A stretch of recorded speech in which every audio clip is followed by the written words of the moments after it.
Assalamualaikum warahmatullahi wabarakatuh. Perkenalkan, nama saya Silviatul Hadawiyah. Nomor sambung F2019-01105, kelas C3 Prodi S1 Farmasi Distikes Mandala Waluya Kendari.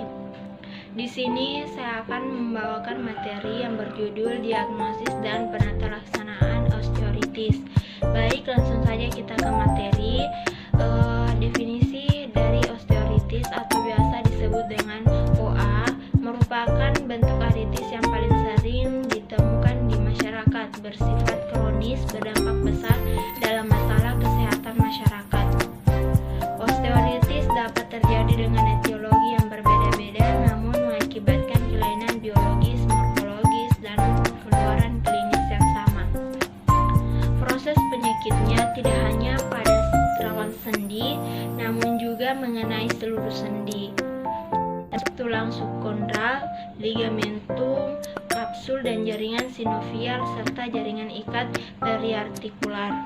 Pada stadium lanjut, rawan sendi mengalami kerusakan yang ditandai dengan adanya fibrilasi, fisura, dan ulceri yang dalam pada permukaan sendi. Yang selanjutnya yaitu hal-hal yang perlu diperhatikan pada OA sesuai dengan lokasi sendi yang terkena.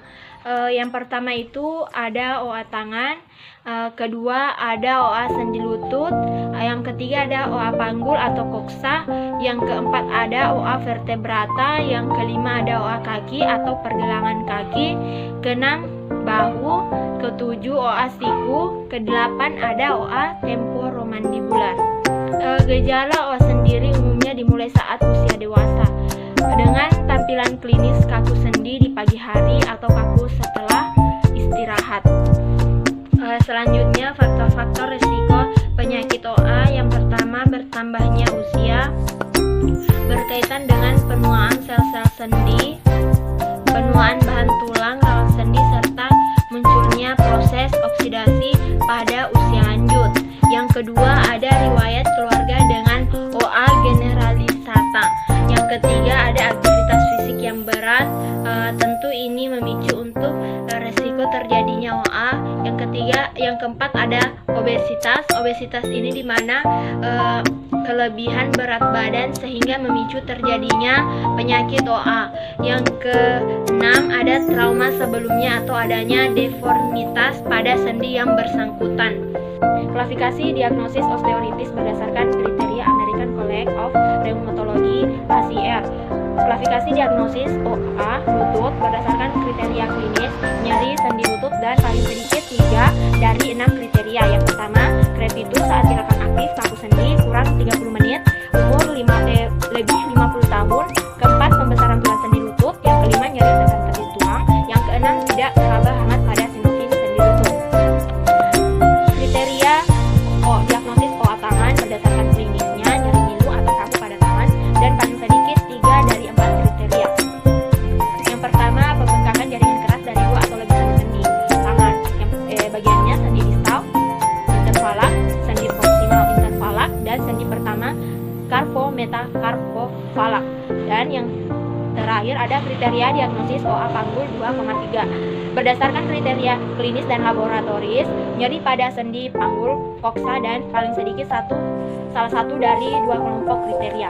Terapi ini terbagi 2, yaitu terapi non-farmakologi dan terapi farmakologi, di mana terapi non-farmakologi ini meliputi perbaikan lifestyle seperti penurunan berat badan, aktivitas fisik ringan, dan operasi. Tujuan terapi OA secara umum adalah meredakan gejala nyeri, mempertahankan kondisi dan fungsi sendi, meningkatkan mobilitas, serta meningkatkan kualitas hidup si pasien. Untuk terapi farmakologi, OA bertujuan meredakan nyeri dan inflamasi. Kini untuk penanganan OA ringan sedang adalah paracetamol. Pilihan terapi yang dapat digunakan dalam penanganan OA adalah AID topikal, AID oral, corticosteroid intraartikular, capsaicin, topikal tramadol, dan analgetik opioid. Evaluasi yang dapat dilakukan dalam terapi OA adalah skala nyeri, radiografi, kualitas hidup, dan efek samping. Untuk efek samping obat antiinflamasi non-steroid atau OINS, yang pertama ada gastroenteropati, meliputi dispepsia, ulcerasi, pendarahan, dan kematian. Faktor resiko yang dapat meningkatkannya